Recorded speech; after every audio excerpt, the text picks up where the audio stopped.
Assalamualaikum warahmatullahi taala wabarakatuh. Nah, untuk hari ini kita akan meneruskan part 2 pembahasan soal penilaian tengah semester kelas 10 mata pelajaran PPKN. Baik, langsung saja kita bahas pada soal nomor 16. Ancaman non-militer adalah ancaman yang tidak menggunakan kekuatan senjata, tetapi jika dibiarkan akan membahayakan kedaulatan negara, keutuhan wilayah negara, dan keselamatan segenap bangsa. Ancaman non-militer atau non-tradisional dapat berupa perdagangan narkotik, dan obat terlarang lainnya. Dalam ancaman non-militer, segenap warga negara memiliki peranan penting untuk menunaikan kewajiban dalam pembelaan negara sesuai kedudukan dan profesinya masing-masing. Ancaman non-tradisional adalah ancaman yang titik-titik A. melanggar wilayah negara lain, B. menggunakan senjata dan melakukan teror, C. dilakukan oleh rakyat atau tentara yang bersenjata, D. menggunakan kekuatan senjata yang terorganisasi, E. tidak menggunakan kekuatan senjata tetapi dapat membahayakan kedaulatan negara. Jawaban yang tepat adalah tidak menggunakan, jawabannya adalah tidak menggunakan kekuatan senjata tetapi dapat membahayakan kedaulatan negara. Nah, ancaman non-militer itu adalah ancaman yang tidak menggunakan kekuatan senjata, akan tetapi jika dibiarkan akan membahayakan kedaulatan negara, keutuhan wilayah negara, dan keselamatan segenap bangsa. Soal berikutnya nomor 17, ketahanan nasional adalah kondisi dinamis bangsa Indonesia yang berisi keuletan dan ketangguhan dalam menghadapi dan mengatasi segala ancaman, gangguan, hambatan, dan tantangan, baik yang datang dari luar maupun dari dalam negeri, langsung atau tidak langsung, yang dapat membahayakan integritas, identitas, serta kelangsungan hidup bangsa dan negara. Ancaman terhadap ketahanan nasional suatu negara yang berasal dari dalam negeri disebut ancaman titik-titik. A. Dari dalam negeri, B. Dari luar negeri, C. Militer, D. Non-militer, E. Tradisional. Jawaban yang tepat adalah ancaman terhadap ketahanan nasional suatu negara yang berasal dari dalam negeri disebut juga ancaman dari dalam negeri, ya. Nah, ancaman dari dalam negeri ini adalah segala ancaman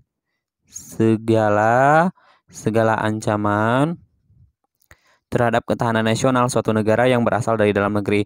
Ancaman dari luar negeri ini, sedangkan ancaman dari luar negeri merupakan segala ancaman terhadap ketahanan nasional suatu negara yang berasal dari luar negeri. Banyak ya contoh dari ancaman dalam negeri, ya. Misalkan terjadinya konflik antar suku, terus juga konflik politik, terus juga agama, ya, dan yang lain-lain. Terorisme seperti itu, ya, dan yang lain-lain. Soal berikutnya nomor 18, istilah kejahatan internasional adalah istilah kolektif untuk sejumlah pelanggaran hukum internasional yang sangat serius seperti genosida, kejahatan perang, kejahatan terhadap kemanusiaan, penyiksaan dan penghilangan paksa. Kejahatan internasional merupakan ancaman di bidang titik-titik A. ideologi, B. politik, C. ekonomi, D. sosial budaya, E. pertahanan dan keamanan. Jawaban yang tepat adalah bahwasanya kejahatan internasional ini merupakan ancaman di bidang pertahanan dan keamanan. Nah, di bidang pertahanan dan keamanan atau HANKAM, ancaman non-fisik dapat berupa kejahatan internasional. Misalnya apa? Misalnya imigran gelap atau penyeludupan itu ya, seperti itu. Narkoba, bajak laut, dan pencurian kekayaan alam. Soal berikutnya nomor 19, dalam menghadapi ancaman militer, Indonesia melaksanakan sistem pertahanan dan keamanan rakyat semesta yang diatur dalam Undang-Undang Dasar Negara Republik Indonesia tahun 1945 pasal titik-titik A 9 ayat 1, B 27 ayat 1, C 27 ayat 3, D 30 ayat 1, E 30 ayat 2.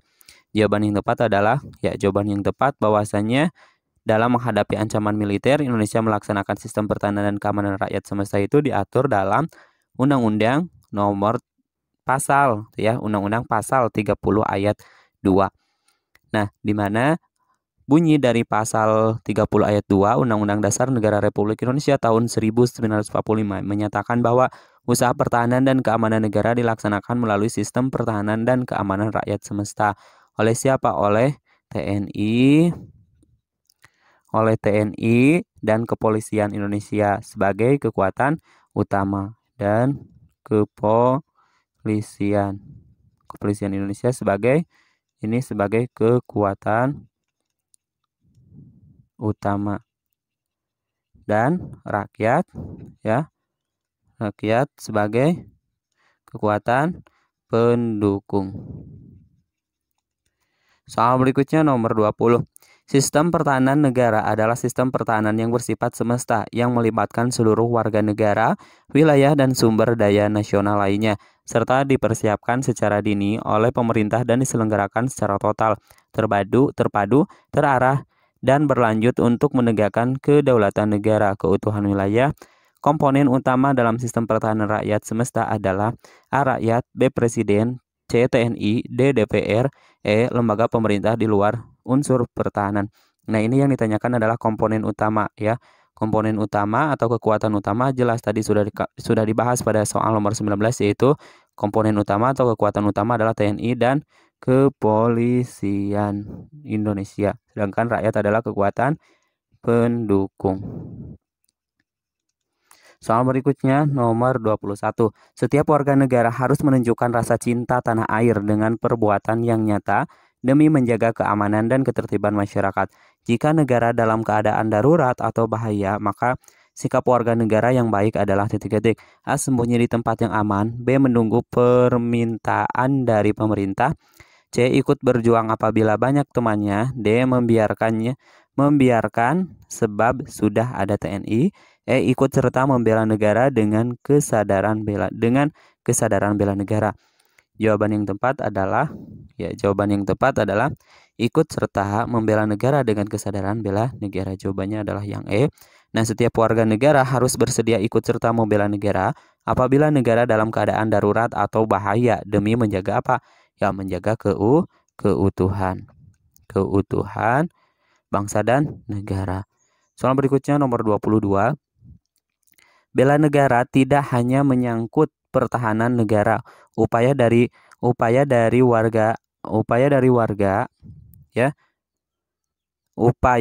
ancaman negara, melainkan termasuk upaya bela negara untuk titik-titik. A. Memajukan bangsa dalam segala bidang. B. Mempertahankan negara dari agresi negara baru. C. Memberikan pelatihan militer kepada generasi muda. D. Mendapatkan penghargaan dari negara. E. Mempertahankan dan memajukan bangsa Indonesia dalam segala bidang. Jadi bela negara yang ditanyakan di soal ini adalah bela negara tidak hanya menyangkut pertahanan negara dari ancaman, melainkan termasuk upaya warga negara untuk apa? Ya, jawaban yang tepat yaitu untuk mempertahankan dan memajukan bangsa Indonesia dalam segala bidang. Nah, tiap-tiap warga negara memiliki peranan penting dalam menjaga dan mempertahankan kedaulatan negara serta keutuhan wilayah negara dari berbagai ancaman yang datang dari dalam maupun dari luar negeri. Soal berikutnya nomor 23. Ancaman militer yang merupakan kegiatan dari intelijen yang dilakukan untuk mendapatkan informasi atau rahasia militer atau negara disebut titik-titik. A. Spionase, B. Sabotase, C. Blokade, D. Agresi, E. Invasi. Jawaban yang tepat adalah ya disebut juga dengan spionase. Jadi jawaban yang tepat adalah yang A. Nah, spionase dilakukan oleh negara lain yaitu untuk apa? Untuk mencari dan mendapatkan rahasia militer. Setiap negara harus mewaspadai adanya spionase ini. Soal berikutnya nomor 24. Berikut yang termasuk faktor penyebab terjadinya inflasi adalah inflasi adalah titik-titik. A. Konsumsi masyarakat yang menurun. B. Kelancaran distribusi barang. C. Meningkatnya wisatawan asing. D. Adanya cetakan uang baru. E. Berlebihnya likuiditas di pasar yang memicu konsumsi. Jawaban yang tepat adalah jawaban yang tepat bahwasanya faktor terjadinya inflasi adalah berlebihnya likuiditas di pasar yang memicu konsumsi. Nah, inflasi ini adalah suatu proses meningkatnya harga dan terus-menerus berkaitan dengan mekanisme pasar yang dapat disebabkan oleh berbagai faktor. Antara lain faktornya yaitu konsumsi masyarakat yang meningkat, terus juga berlebihnya likuiditas di pasar yang dapat memicu konsumsi atau bahkan spekulasi dan akibat ketidaklancaran distribusi barang. Soal berikutnya nomor 25. Segala usaha untuk mempertahankan kedaulatan negara, ya, segala usaha untuk mempertahankan kedaulatan negara, keutuhan wilayah, dan keselamatan bangsa dari ancaman terhadap keutuhan bangsa dan negara disebut titik. A. Rela berkorban. B. Cinta tanah air. C. Bela negara. D. Pertahanan negara. E. Keamanan dan ketertiban negara. Jawaban yang tepat adalah, ya, disebut juga dengan pertahanan negara. Jawabannya adalah yang D. Nah, menurut Undang-Undang nomor berapa? Nomor 3, ya. Nomor 3 tahun 2002 bukan 2022.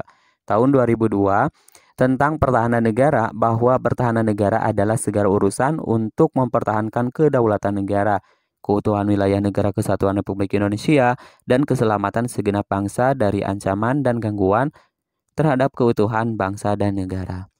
Soal berikutnya nomor 26. Ancaman militer yang dilakukan untuk merusak instansi penting militer atau objek vital nasional dan dapat membahayakan keselamatan bangsa disebut titik-titik. A. Spionase. B. Sabotase. C. Invasi.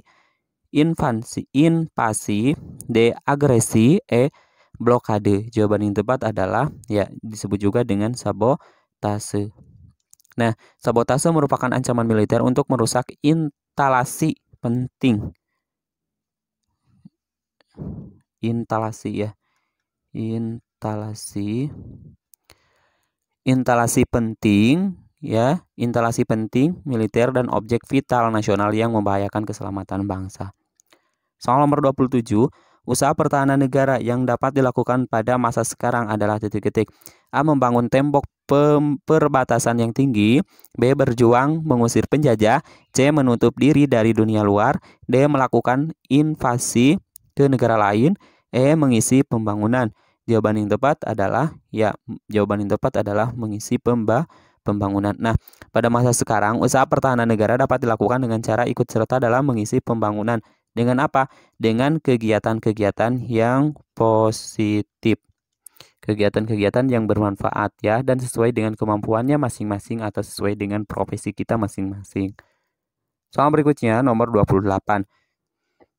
Berikut yang bukan termasuk wujud peran serta warga negara dalam upaya pembelaan negara adalah titik-titik. A. Pelatihan dasar kemiliteran. B. Membentuk kelompok radikalisme. C. Pendidikan kewarganegaraan. D. Pengabdian sebagai prajurit TNI. E. Pengabdian sesuai profesi. Jawaban yang tepat adalah, ya, jawaban yang tepat yang bukan merupakan atau wujud peran serta warga negara dalam pembelaan negara adalah membentuk kelompok radikalisme. Nah, sedangkan wujud keikutsertaan warga negara dalam upaya pembelaan negara yaitu pelatihan dasar kemiliteran, terus juga pendidikan kewarganegaraan, pengabdian sebagai prajurit TNI, dan pengabdian sesuai dengan profesi. Sedangkan membentuk kelompok radikalisme itu merupakan bukan termasuk wujud peran serta warga negara dalam upaya pembelaan negara. Soal berikutnya nomor 29. Berikut yang bukan termasuk wujud antisipasi terhadap ancaman, tantangan, hambatan, dan gangguan adalah titik-titik. A. Pendidikan. B. Penegakan hukum dan keadilan. C. Melestarikan KKN. D. Penghormatan HAM. E. Penguatan alutsista dan sumber daya manusia. Jawaban yang tepat adalah, melestarikan korupsi, kolusi, dan nepotisme. Jadi berikut ini yang bukan merupakan wujud dari antisipasi terhadap ancaman, tantangan, hambatan, dan gangguan atau disingkat dengan ATHG, ancaman, tantangan, hambatan, dan gangguan, yaitu melestarikan korupsi, kolusi, dan nepotisme. Soal terakhir, ya, di part 2 ini, ancaman terhadap negara kesatuan Republik Indonesia akan terus-menerus ada, baik oleh seseorang maupun sekelompok orang. Mereka tidak ingin melihat rakyat Indonesia hidup rukun dan damai. Mereka melakukan berbagai cara untuk menghancurkan keutuhan negara kesatuan Republik Indonesia. Berikut yang bukan termasuk sikap warga negara Indonesia terhadap pihak-pihak yang ingin menghancurkan negara kesatuan Republik Indonesia adalah titik-titik. A. Membiarkan masyarakat menyebar teror. B. mengawasi kegiatan mereka agar tidak melakukan kegiatan yang dapat membahayakan negara kesatuan Republik Indonesia. C. Memberikan nasihat agar pihak-pihak tersebut segera sadar. D. Melaporkan kepada yang berwajib apabila ada pihak-pihak yang ingin menghancurkan negara kesatuan Republik Indonesia. E. Membantu pemerintah dalam mengambil tindakan tegas terhadap pihak yang menghancurkan bangsa dan negara kesatuan Republik Indonesia. Nah, jawaban yang tepat adalah membiarkan masyarakat menyebar teror. Jawabannya adalah yang A. Nah, sebagai warga negara yang baik, kita tidak boleh membiarkan oknum-oknum yang ingin menyebar teror sehingga membuat keresahan masyarakat. Warga negara yang menyebabkan keresahan masyarakat harus ditindak sesuai dengan hukum yang berlaku. Jadi, berikut ini yang bukan termasuk sikap warga negara Indonesia terhadap pihak-pihak yang ingin menghancurkan negara kesatuan Republik Indonesia adalah membiarkan masyarakat menyebar teror. Baik, untuk pertemuan kita cukupkan sampai di sini dulu. Sampai jumpa di pembahasan selanjutnya. Kami akhiri. Assalamualaikum warahmatullahi wabarakatuh.